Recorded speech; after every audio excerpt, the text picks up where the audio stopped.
नमस्कार, आप देख रहे हैं सिटी सेंटर शो मुंबई से। मैं हूं पूजा भारद्वाज। इस वक्त मैं मुंबई के पाली हिल इलाके में मौजूद हूं, चेतक रो हाउसेस के बंगलो नंबर 5 यानी कंगना का दफ्तर। और इस वक्त मेरे कैमरा पर्सन संजय मंडल, जो आपको शुरुआत में दिखा रहे थे, एक बार फिर से दिखाएंगे अंदर किस तरह से बीएमसी ने तोड़क कार्रवाई आज की है। आपको बता दें कि 9 सितंबर को जैसे ही आने का ऐलान ट्विटर के जरिए कंगना रनौत ने किया था, उसके बाद से सियासी बयानबाजी महाराष्ट्र सरकार के साथ, खासतौर से शिवसेना के साथ उनकी शुरू हो गई थी। कई अपशब्द भी पार्टी की तरफ से इस्तेमाल किए गए थे, जिसके बाद आज कोर्ट का स्टे आने से पहले इस तरह से इनके दफ्तर को तोड़ा जा चुका है। आप देख सकते हैं बाहर यहाँ पर नोटिस चिपकाया गया और 14 पॉइंट्स के जरिए बताया गया कि किस तरह से उनके दफ्तर के अंदर इलीगल कंस्ट्रक्शन हुआ है। अंदर की तमाम तस्वीरें कंगना खुद ट्विटर के जरिए लोगों के सामने रखती रही और उनके मुंबई में लैंड करने से पहले ही ये तोड़क कार्रवाई हो चुकी थी। बुलडोजर यहाँ पर चल चुका था। मुंबई में पहुंचने के साथ ही और उससे पहले सिलसिलेवार तरीके से आइए आपको सबसे पहले शो में दिखाते हैं आज क्या कुछ हुआ। सुबह 7:30 बजे कंगना कार में बैठकर हिमाचल के मंडी में मौजूद अपने गांव से निकली। इसके बाद हमीरपुर में सुबह करीब 8:20 पर कंगना ने मंदिर में पूजा की। उनकी बहन भी उनके साथ थी। फिर सुबह 10:50 पर Y+ सुरक्षा में कंगना मोहाली एयरपोर्ट पहुंची। यहाँ पर कंगना के चारों ओर सुरक्षा का घेरा बना दिखाई दिया। वहीं दूसरी ओर सुबह 11 बजे मुंबई में मौजूद कंगना के बांद्रा ऑफिस के बाहर बीएमसी ने बुलडोजर चलाना शुरू कर दिया। जब खबर कंगना तक पहुंची तो उन्होंने ट्वीट कर महाराष्ट्र सरकार पर हमला बोलते हुए लिखा, बाबर और उसकी आर्मी। फिर कंगना ने अपने दूसरे ट्वीट में लिखा कि यही कारण है मेरी मुंबई POK बन गई है। दोपहर 12 बजे के आसपास कंगना टीम ने इस तोड़फोड़ के खिलाफ कोर्ट का दरवाजा खटखटाया। 1:45 बजे के करीब बॉम्बे हाई कोर्ट ने तोड़फोड़ करने पर स्टे लगा दिया। कंगना उस वक्त मुंबई पहुंचने वाली थी। ये दोपहर 2:30 बजे की तस्वीरें हैं जब कंगना फ्लाइट के अंदर बैठी हुई थी। इसके साथ ही मुंबई एयरपोर्ट पर कर्णी सेना और रिपब्लिकन पार्टी से जुड़े कई लोग उनके समर्थन में जुटे हुए नजर आए। वहीं दूसरी ओर शिवसैनिक काले झंडे के साथ विरोध करते हुए नजर आए। फिर कंगना दोपहर 2:45 पर मुंबई एयरपोर्ट से अपने घर की ओर रवाना हुई और फिर दोपहर 3:10 पर कंगना अपने घर पहुंच गई। इस दौरान उनके घर के बाहर भी कुछ हंगामा होता नजर आया, लेकिन पुलिस ने इसे संभाल लिया। Hello hello hello hello. तो मुंबई में लैंड करने से पहले ही कंगना रनौत का जो ये दफ्तर है, यहाँ पर बुलडोजर चल चुका था। लैंड होने के बाद सीधे कंगना अपने घर पर पहुंची और घर के अंदर पहुंचने के बाद वो मुख्यमंत्री उद्धव ठाकरे पर जमकर बरसी। ट्विटर के जरिए उन्होंने अपना बयान, अब एक वीडियो पोस्ट किया। आपको सुनाते उन्होंने क्या कुछ कहा। उद्धव ठाकरे, तुझे क्या लगता है कि तूने फिल्म माफिया के साथ मिलके मेरा घर तोड़ के मुझसे बहुत बड़ा बदला लिया है? आज मेरा घर टूटा है, कल तेरा घमंड टूटेगा। ये वक्त का पहिया है, याद रखना, हमेशा एक जैसा नहीं रहता। और मुझे लगता है कि तुमने मुझ पर बहुत बड़ा एहसान किया है, क्योंकि मुझे पता तो था कि कश्मीरी पंडितों पे क्या बीती होगी। आज मैंने महसूस किया है और आज मैं इस देश को वचन देती हूं कि मैं सिर्फ अयोध्या पे ही नहीं, कश्मीर पे भी एक फिल्म बनाऊंगी और अपने देशवासियों को जगाऊंगी, क्योंकि मुझे पता था हमारे साथ होगा तो होगा, लेकिन मेरे साथ हुआ है, इसका कोई मतलब है, इसके कोई मायने हैं। और उद्धव ठाकरे, ये जो क्रूरता और ये जो आतंक है, अच्छा हुआ ये मेरे साथ हुआ, क्योंकि इसके कुछ मायने हैं। जय हिंद, जय महाराष्ट्र। मुंबई को लेकर कंगना रनौत का जो बयान था, यानी कि जिस बयान में उन्होंने इस शहर को पाकिस्तान ऑक्यूपाइड कश्मीर बताया, उसके बाद से ही जो ये मुद्दा है वो राजनीतिक बन चुका है। बयानबाजी शुरू हो गई। लेकिन आज उनके दफ्तर पर बुलडोजर चलने के बाद किस तरह से बीजेपी से लेकर कांग्रेस ने सियासी बयान दिया, आपको सुनाते हैं। अपने खिलाफ बात करने वालों को हम रास्ते पर रोककर मारेंगे और सरकार के समर्थन से हम ये काम करेंगे, ऐसा महाराष्ट्र के इतिहास में कभी नहीं हुआ। अगर इलीगल कंस्ट्रक्शन है तो जरूर कार्रवाई होनी चाहिए, लेकिन सबके साथ ये कार्रवाई होती तो निश्चित रूप से उचित कार्रवाई होती। किसी ने आपके खिलाफ बात कही, इसलिए जब आप कार्रवाई करते हो तो ये कायरता है, बदले की भावना है और महाराष्ट्र में इस प्रकार की भावना का कोई सम्मान नहीं हो सकता। आचरण जिस प्रकार से महाराष्ट्र सरकार का है, ये दुर्भाग्यपूर्ण है। मैं इसको कंडेम करता हूं, मैं इसकी भर्त्सना करता हूं। हिमाचल की बेटी कंगना रनौत ने सिर्फ अपनी आवाज बुलंद की और अपनी आवाज में कुछ बातों का जिक्र किया। जिसमें जो है प्रतिशोध की भावना, बदले की भावना से उन्होंने ये कार्रवाई की है। ये सचमुच में दुर्भाग्यपूर्ण है। अरे शर्म आना चाहिए महाराष्ट्र सरकार को कि अंडरवर्ल्ड के हजारों भवन खड़े हैं मुंबई के अंदर, आज तक कोई एक भवन के ऊपर इस तरह की कार्रवाई नहीं की गई है, क्योंकि अंडरवर्ल्ड से उनको कुछ ना कुछ लाभ पहुंचता रहता है। जिनसे लाभ मिलता है, चाहे वो देश को तोड़ने वाले लोग हों, चाहे देश को बर्बाद करने वाले लोग हों। 93 में इतना बड़ा कांड करके लोग भाग गए, आज तक किसी के भवन को आज तक डिमोलिश नहीं किया गया। तो महाराष्ट्र सरकार का ये जो कृत्य है पूरी देश ने देखा है, और आज हम सब कंगना रनौत के साथ खड़े हैं क्योंकि वो जस्टिस की लड़ाई लड़ रही हैं। शर्म आना चाहिए महाराष्ट्र सरकार को। और इस तरह की कार्रवाई जब कानून ने रोका हुआ है, उसके बाद भी इस तरह की कार्रवाई हो रही है कि कोविड के दौरान 30 तारीख तक ऐसी कोई कार्रवाई नहीं होना चाहिए डिमोलिश की। और कांग्रेस से शिवसेना में गई प्रियंका चतुर्वेदी ने इस मसले पर क्या कहा, आपको सुनाते हैं। प्रोसेस है, वो सेलिब्रिटी हो, आम आदमी हो, कोई भी रेजिडेंट ऑफ द सिटी हो, अगर वो फ्लाउट करता है तो उसका खामियाजा बीएमसी की रिस्पॉन्सिबिलिटी है कि भुगतना पड़ेगा। आपको 2018 से ये कहा जा रहा था कि आपके जो इलीगल कंस्ट्रक्शन है, एक्सटेंशंस हैं, उसको आप ऑथराइज करा लीजिए। अगर आप 2018 से आप ये बैठे हुए हैं कि नहीं करना है, तो बीएमसी को भी कहीं ना कहीं एक्शन लेना पड़ेगा। हाउ इज इट बदले की राजनीति? मुझे, और राजनीति कहाँ से है मुझे नहीं समझ में आ रहा है। क्यों पार्टी को धकेला जा रहा है इसमें, मुझे समझ में नहीं आ रहा। और कंगना के इस दफ्तर में जब बीएमसी की कार्रवाई चल रही थी, जब बुलडोजर चल रहा था, तो बाहर कंगना के समर्थन में कई लोग इकट्ठा हुए थे। क्या कुछ कहना था उनका? मेरे सहयोगी सुनील सिंह ने उनसे बात की थी, आपको दिखाते हैं ये रिपोर्ट। हमने सुबह न्यूज़ देखा, ये मैम यहाँ पर खड़ी थी सुबह से अकेले, वो बोल रही थी कंगना के ऊपर। तो हम अपना सारा काम घर का छोड़कर आए हैं, कंगना को सपोर्ट करने आए हैं। ये बहुत गलत किया है शिवसेना ने कि उसके आने के 2 घंटे पहले आप ये सब कर देते हो। एक पद्मश्री अवार्ड विनर को, 3 नेशनल अवार्ड विनर को ये सब मिल रहा है, उसने कितना टैक्स भरा है वो तो सोचो। आप लोग किसी संगठन से जुड़े हैं कि खाली नहीं, हम सब इंडिविजुअली आए हैं, अलग अलग लोकेशन से आए हैं, कंगना के लिए आए हैं। हम ये चाहते हैं सुशांत को न्याय मिले और कंगना के साथ जो रवैया किया जा रहा है वो ना किया जाए, वो बहुत ही गलत है। संजय राउत सॉरी बोले, उनको उनसे माफी मांगे, कंपनसेशन दे, समझे। और जो प्रॉपर्टी डैमेज किए, इलीगल तरीके से डैमेज किया, नुकसान किया गया वो भरपाई जो आदमी घर पे नहीं है, आप उसके घर में उसकी कैसे प्रॉपर्टी तोड़ सकते हो जबकि स्टे का टाइम है आपके पास? सरासर डकैती है। कंगना के मुंबई पहुंचने से पहले एयरपोर्ट पर आरपीआई के साथ साथ करनी सेना के जो कार्यकर्ता हैं वो बड़ी संख्या में मौजूद थे उन्हें समर्थन करने के लिए। वहीं शिवसेना के भी कार्यकर्ता थे बड़ी संख्या में उनका विरोध करने के लिए काले झंडे के साथ। हमने एयरपोर्ट पर करनी सेना और आरपीआई के कार्यकर्ताओं से बात की, आपको दिखाते हैं। क्यों आप लोग यहाँ पर आए हैं, अगर बता सके क्यों आप लोग यहाँ पर आए हैं? हम कंगना रनौत जी को समर्थन करने के लिए आए हैं। कितने लोग हैं आप लोग यहाँ पे? यहाँ पे कम से कम 2000 लोगों का टीम है अभी नीचे ऊपर पूरा। करनी सेना के 2000 लोग वॉलंटियर यहाँ पर हैं। करनी सेना से और रिपब्लिकन पार्टी से। उनके साथ Y+ सिक्योरिटी है, आपको क्यों लग रहा है कि आपके समर्थन की उनको प्रोटेक्शन की जरूरत है? इस महाराष्ट्र में अगर उनके ऑफिस भी फोड़ा जाता है तो उनको सिक्योरिटी की 100% जरूरत है। यहाँ पर क्या आरपीआई के भी कार्यकर्ता हैं? आप लोग आरपीआई से? देखिए कि ये जो करनी सेना के हमारे लोग हमारे साथ में जुट गए हैं, रिपब्लिकन पार्टी ऑफ इंडिया के लोग हमारे साथ जुट गए, लोग हमारे नीचे भी है ऊपर भी। भारतीय संविधान ये कहता है कि जो जिसको भी जहाँ जाना है जा सकते, जो बोलना है बोल सकते, जो करना है कर सकते, लिख भी सकते हैं। लेकिन करना के रनौत के बारे में जो कुछ बात हुआ है एकदम गलत हुआ है।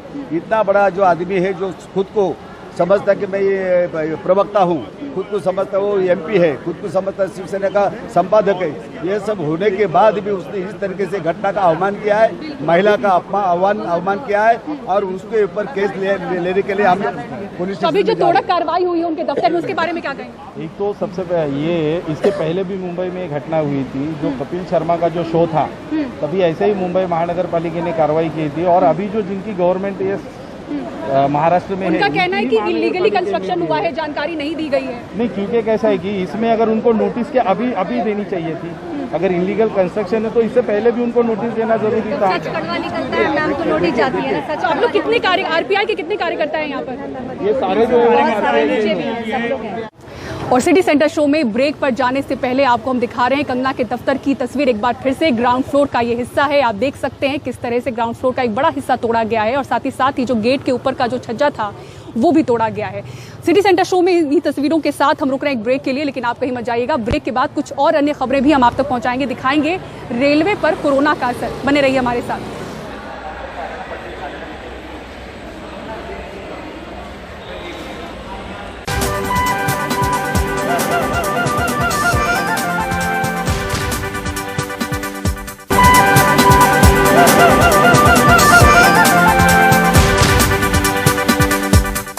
और अब खबर उत्तर प्रदेश के महोबा जिले से, जहां के एसपी ने एक व्यापारी को गोली मारी है, जिसके बाद सरकार ने इस एसपी को सस्पेंड कर दिया है। आपको बता दें कि कुछ समय पहले इस व्यापारी ने एक वीडियो जारी किया था जिसमें कहा था कि घूस न दे पाने पर एसपी ने गोली मारने की धमकी दी है। अब व्यापारी के गले में गोली लगी है और गंभीर हालत में वो अस्पताल में भर्ती है। महोबा में व्यापारी इंद्रकांत त्रिपाठी का क्रशर है और माइनिंग के लिए विस्फोटक सप्लाई का काम। उन्होंने 5 तारीख को एक वीडियो वायरल कर कहा कि वो एसपी मणिलाल पाटीदार की मांग पर उन्हें 6 लाख रुपए महीना घूस दे रहे थे, लेकिन धंधा मंदा होने से वो बंद हो गया। इस पे एसपी उन्हें जान से मारने की धमकी दे रहे हैं। तब उन्होंने मुझे जोर जोर से डांटते हुए, गाली देते हुए कहा कि सुनो, जाकर 1 हफ्ते के अंदर 6 लाख की व्यवस्था करके लाओ, वरना 1 हफ्ते बाद तुम अपने मुकदमों की गिनती गिन लेना, कितने फर्जी मुकदमे तुम्हारे। तब उन्होंने कहा कि मुझे पता है कि तुम कहीं ना कहीं से राजनीतिक व्यक्ति भी हो, अगर तुमने किसी नेता से राजनीति करवाई या मुझे फोन करवाया तो मैं तुम्हारी हत्या करवाने में भी गुरेज नहीं करूंगा, किसी भी वक्त तुम्हारी हत्या करवा दूंगा, क्योंकि फाइनेंसर मेरे पास सुरेश पुलिस अधीक्षक महोबा को यहां से तत्काल हटाकर न्यायोचित कार्रवाई करें, क्योंकि मेरी किसी भी वक्त हत्या हो सकती है और अगर मेरी हत्या होती है तो इसके जिम्मेदार पुलिस अधीक्षक महोबा होंगे। वीडियो वायरल होने के बाद 7 सितंबर को एसपी मणिलाल पाटीदार ने एक ट्वीट कर अपनी सफाई दी कि इंद्रकांत त्रिपाठी जुए और सट्टे का कारोबार करता है। जुए के मामले में नोटिस भेजने पर यह झूठे आरोप लगा रहा है, लेकिन अगले ही दिन इंद्रकांत को गोली मार दी गई। बांदा रोड पर वो घायल मिले, गोली उनके गर्दन में लगी है। इनको गोली जो है मारी गई है, ये गाड़ी में जो है अकेले डले हुए पाए। जब जो वहाँ लोग बागों ने देखा तो तुरंत उनके मित्र वगैरह जो उठा के यहाँ ले आए महोबा अस्पताल में। विवाद ये 2 दिन पहले अभी जो है एक दो वायरल हुआ है वीडियो, उसमें इन्होंने लिख के बताया था कि साहब जो है सुरेश सोनी, ब्रह्मदत्त, बीडी महाराज और जो कुछ एसपी साहब से जैसा जो कुछ हुआ वो इनका वही मामला चल रहा था। व्यापारी इंद्रपाल की हालत गंभीर देखकर उनको इलाज के लिए कानपुर मेडिकल कॉलेज भेजा गया। इसे गन शॉट इंजरी का मामला है और इसकी कंडीशन काफ़ी सीरियस थी। जब हमने अटेंड किया था पल्स काफ़ी वीक जा रही थी, इंटरनल इंजरीज हैं इसको, तो उसका ट्रीटमेंट हमने किया है। उसके बाद हमने इसको हायर सेंटर पर रेफर किया है मेडिकल कॉलेज कानपुर। व्यापारी को गोली मारे जाने के अगले ही दिन सरकार ने एसपी मणिलाल पाटीदार को भ्रष्टाचार के आरोपों में सस्पेंड कर दिया। सरकार ने कहा कि मणिलाल पाटीदार के काम से आम लोगों की नजर में पुलिस की छवि धूमिल हुई है। मणिलाल गिट्टी ढोने में लगी गाड़ियों के मालिकों से घूस मांगते थे और न देने पर व्यापारियों का पुलिस से उत्पीड़न कराते थे। एक आईपीएस अफसर के इस काम से सरकार की विश्वसनीयता पे भी सवालिया निशान लगा है। व्यापारी के आरोपों में कितनी सच्चाई है ये तो जांच के बाद ही पता चलेगा, लेकिन यह भी बहुत गंभीर बात है कि 24 घंटे के अंदर उत्तर प्रदेश सरकार ने 2 आईपीएस अफसरों को भ्रष्टाचार के गंभीर आरोपों में सस्पेंड कर दिया है। महोबा में सलाउद्दीन और लखनऊ में कैमरामैन राजेश गुप्ता के साथ कमाल खान, एनडीटीवी इंडिया। कोरोना और लॉकडाउन की वजह से किसी की नौकरी गई है तो किसी के वेतन में कटौती हुई है और स्वास्थ्य संबंधी नए खर्चे भी सामने आए हैं। ऐसे में लोगों के पास एक ही रास्ता नजर आ रहा है और वो है पीएफ का। नोएडा से लेकर बेंगलुरु तक पीएफ से पैसा निकालने वालों की लंबी लाइनें नजर आ रही हैं। देखिए रिपोर्ट। अमित कपूर पेशे से लेबर अधिवक्ता हैं। कोरोना संकट के दौरान उन्होंने सैकड़ों मजदूरों को उनके पीएफ फंड से स्पेशल एडवांस की रकम निकलवाने में मदद की। अब खुद आर्थिक संकट की वजह से कोरोना स्पेशल विड्रॉल स्कीम के तहत आवेदन करना पड़ा है। और अमित, आपने भी आवेदन किया 10 दिन पहले? हाँ जी, हाँ जी, हाँ जी। हाँ? मेरा ही पैसा आ गया। हाँ जी, आपका पैसा वापस भी आ गया? आ गया जी, आ गया। हाँ जी। डीपीएस गाजियाबाद की कर्मचारी रही कविता पाल भी अपने पति सुंदर पाल के साथ ईपीओ दफ्तर आई हैं। बेटे के बीमारी की वजह से नौकरी छोड़नी पड़ी। कोरोना संकट के दौरान 3 महीने तक पति को काम नहीं मिला। पीएफ के लिए आए हम। पीएफ के लिए आए? हाँ जी। तो मतलब अभी पैसे की जरूरत थी इसलिए आपने आवेदन किया? जी हाँ। सर हमारा जो लड़का बीमार है बहुत ज़्यादा, हमने 1 महीने से कोशिश कर रहे हैं, लेकिन अब 1 महीने के बाद में रिजल्ट ये लिखा कि हमने जो ऑनलाइन फॉर्म भरा था वो बस 4,000 रुपये निकल पाया है कुल, और हमें पैसे की बहुत ज़्यादा ज़रूरत है। श्रम मंत्रालय के ताज़ा आंकड़ों के मुताबिक अप्रैल से अगस्त 2020 के दौरान ईपीएफओ ने कुल 94,41,000 निकासी आवेदनों का निपटारा किया। इन 4 महीनों में 35,445 करोड़ की राशि पीएफ धारकों ने निकाली। ये अप्रैल अगस्त 2019 के मुकाबले 32% ज्यादा है। सिर्फ नोएडा में 2,500 कंपनियां हैं जिन्होंने पिछले 5 महीनों में, जिन्हें कोरोना काल भी कहते हैं, उसमें अपने एम्प्लॉयज का ईपीएफ जमा नहीं किया, यानी उनका प्रोविडेंट फंड नहीं दिया है, जिसके चलते अब श्रम मंत्रालय ने इन कंपनियों को नोटिस भेजा है। और इन कंपनियों का कहना है कि हमने 5 महीने में काम ही नहीं किया है, तो हमारे पास पैसे ही नहीं है सैलरी देने के, तो हम पीएफ कहां से जमा करेंगे। शैलेंद्र नोएडा की ओरिएंट कंपनी में काम करते थे। 12,000 रुपए वेतन था। 5 महीने पहले कंपनी ताला बंद करके भाग गई, तब से पैसा नहीं मिला। किसी तरह तो चलाना ही पड़ेगा ना, जो था वो तो परिवार घर पे छोड़ दिए, फिर अपना इधर आए। तो बच्चों की फीस वगैरह कैसे दे रहे हैं? सर फीस तो अभी बच्चा स्कूल जा ही नहीं रहा, तो फीस कहाँ से देंगे? अब तो लास्ट सहारा सर पीएफ ही है ना सर। यही कहानी उमा की भी है। उमा को ग्रेटर नोएडा की एक कंपनी ने नौकरी से निकाल दिया है। सिर्फ 8,000 रुपए वेतन था। पिछले 5 महीने से बच्चों की फीस नहीं जमा कर पाई है। हाँ पूछ रहे हैं, मैसेज आ रहे हैं, भरा ही न रहे, पैसा ना कहाँ से भरेंगे। अब पीएफ निकाल के अब जमा करेंगे। हाँ फीस तो है 2,000 रुपये एक बच्चे की जा रही मेरे। 20,000 के आसपास होगी। हाँ। तो 30,000 रुपए निकालेंगे तो 20,000 बच्चों की फीस जमा करेंगे और 10,000 रुपए में बिजली के बिल, बिजली का बिल भरेंगे। बिजली का बिल भरेंगे। 94 लाख से ज्यादा मामलों का निपटारा एक बड़ा और महत्वपूर्ण संकेत है कि देश में आर्थिक संकट का दायरा कितना बड़ा है। नोएडा से सौरभ शुक्ला और गाजियाबाद से शशिकांत झा के साथ Himanshu Shekhar, NDTV India. Covid की वजह से पैदा हुए वित्तीय संकट का असर अब की रेल यात्रा पर भी पड़ सकता है। कई सुविधाएं हटाई जा सकती हैं, कई नई सुविधाएं जोड़ी जा सकती हैं, लेकिन जो रेल यूनियन है उसका कहना है कि रेलवे मंत्रालय कोविड के बहाने आम लोगों की सुविधाओं पर कम ध्यान दे रहा है और निजीकरण के एजेंडे को बढ़ा रहा है। देखिए रिपोर्ट। आपकी मेरा फोटो है, आपकी फोटो है, मेरे पास देखो। फोटो से क्या होता है सर? कोई पानी पीने के लिए आप पानी कहाँ पी रहे थे भाई साहब? जब मैं यहाँ से गया तब भी आपकी बोतल ये रखी को मैं क्या करूँ? आप बता दें, कोई कह देंगे आप पानी पी रहे सर, मैंने आपको देखा, आप गाड़ी पीते इसमें आ रहे हैं। आप वीडियो कैमरे में देख लीजिए मुझे कितना टाइम हुआ यहाँ पे आगे। 5 मिनट आप विदाउट पास थे कि नहीं थे जब मैं आया आपके पास? ये पूछना चाहूँगा, थे कि नहीं थे? और ये बता दो नहीं थे।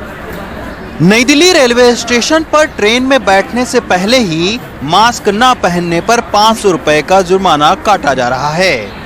कोविड संक्रमण के चलते चालान से लेकर एंटीजन टेस्टिंग तक दिल्ली रेलवे स्टेशन पर हो रही है। कोरोना काल में पहली बार एक साथ सवारी ट्रेनें खड़ी हो गई हैं। इसके चलते अब रेलवे समय सारणी में बदलाव कर रहा है। ट्रेनें कम स्टेशनों पर रुकेंगी जबकि उनकी रफ्तार बढ़ेगी। एसी ट्रेनों में कंबल, चादर और पका खाना नहीं मिलेगा। डिब्बा बंद खाने पर विचार हो रहा है। वेटिंग लिस्ट लंबी होने पर क्लोन ट्रेनें चलाई जाएंगी। लिनन ब्लैंकेट का ये निर्णय लिया गया है हाइजीन को ध्यान में रखते हुए, और जिस तरह से जो सिचुएशन बनी हुई है उसमें यह निर्णय लिया गया है कि या तो डिस्पोजेबल लिनन यूज किए जाए, सिंगल यूज लिनन यूज करें, और या लोग अपने घर से अपना लिनन लेके आए। और ये हाइजीन को ध्यान में रखते हुए निर्णय लिया गया। राजधानी दिल्ली के इस स्टेशन को पीपीपी मॉडल पर इस तरह विकसित करने की तैयारियां चल रही हैं। रेलवे स्टेशन पर बड़े मॉल और होटल विकसित करने में निजी कंपनियों की भागीदारी होगी। लेकिन कोविड के चलते जहां तमाम सारे लोग अपने घरों में दुबके हैं और दुनिया भर के देशों की अर्थव्यवस्था पर मंदी के बादल मंडरा रहे हैं, वहीं रेलवे ने कैसे इस आपदा को अवसर में बदला है और आखिर रेलवे की सबसे ताकतवर ट्रेड यूनियन को क्या डर सता रहा है, इसके लिए आपको लेकर चलते हैं ट्रेड यूनियन के दफ्तर। शायद इसी के चलते ऑल इंडिया ट्रेड फेडरेशन के दफ्तर में चहल पहल बढ़ गई है।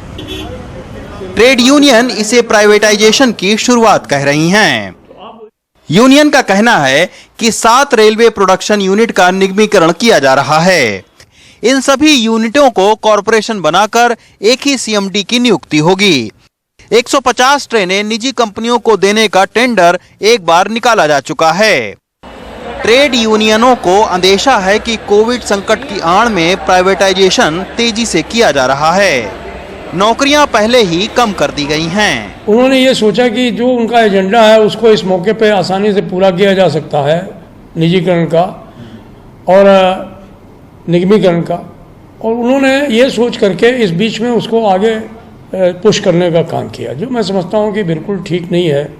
हमसे हमारे रेल मंत्री ने भी कहा था, हमसे हमारे जो है वो चेयरमैन रेलवे बोर्ड ने भी कहा था, फुल बोर्ड की मीटिंग में कहा था कि हम जब भी कुछ करेंगे आपसे बिना पूछे हुए कुछ नहीं करेंगे।